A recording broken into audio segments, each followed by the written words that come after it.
Hello guys, hair ஃபாலை கருவேப்பிலை மூலமாக stop பண்ணலாமான்னு கேட்டிங்கன்னா கண்டிப்பாக பண்ணலாம். நான் சொல்கிற மெத்தடை 21 டேஸ் ஃபாலோ பண்ணிங்கனாலே போதும், உங்களுடைய ஹேர் ஃபால் ஃபுல்லாகவே ஸ்டாப் ஆயிரும். ஸோ டிலே பண்ணாமல் வீடியோக்குள்ளே போகலாம். அதுக்காண்டி நான் கொஞ்சோண்டு கருவேப்பிலை எடுத்து நல்லா வாஷ் பண்ணி எடுத்துட்டேன். அதுக்கப்புறம் ஒரு பாத்திரத்தில் ஒரு சொம்பு தண்ணி அதை எடுத்துக்கோங்க.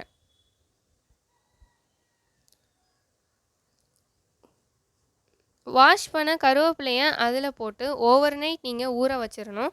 இந்த ஸ்டெப்பை நீங்கள் நைட்டு தான் பண்ணணும். நெக்ஸ்ட் டே மார்னிங் 6 மணிக்கு எழுந்திரிச்சிருங்க. 6 மணிக்கு எழுந்திரிச்சு நீங்கள் ஊற வச்ச கருவேப்பிலைய நல்லா பாயில் பண்ண போகிறோம். அந்த தண்ணி பாதிக்கு பாதி வர அளவு நல்லா பாயில் பண்ணி எடுத்துக்கலாம்.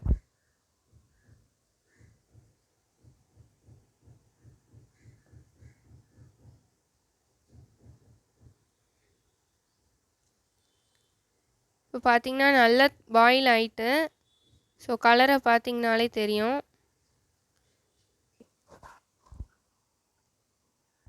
இந்த ஸ்டேஜில் நம்ம அடுப்பை ஆஃப் பண்ணிடலாம். அதுக்கப்புறம் ஒரு வடிகட்டி வச்சு நல்லா வடிகட்டி எடுத்துக்கலாம்.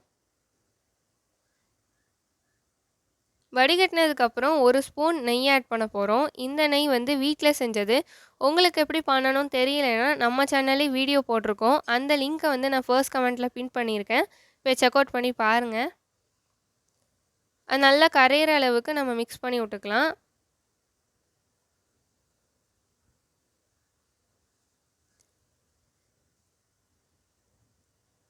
மிக்ஸ் பண்ணதுக்கப்புறம் நம்மளுடைய ட்ரிங்க் ரெடி ஆகிடுச்சு. இதை நீங்கள் 21 டேஸ் ஃபாலோ பண்ண முச்சில் நல்ல ஹேர் ஃபால் ஸ்டாப் ஆயிரும். ஸோ இதை மறக்காமல் ட்ரை பண்ணி பாருங்கள். அண்ட் இந்த வீடியோ பிடிச்சதால் லைக் பண்ணுங்கள், ஷேர் பண்ணுங்கள், சப்ஸ்கிரைப் பண்ணி பெல் ஐக்கானை கிளிக் பண்ணுங்கள். தேங்க்ஸ் ஃபார் வாட்சிங். பாய்.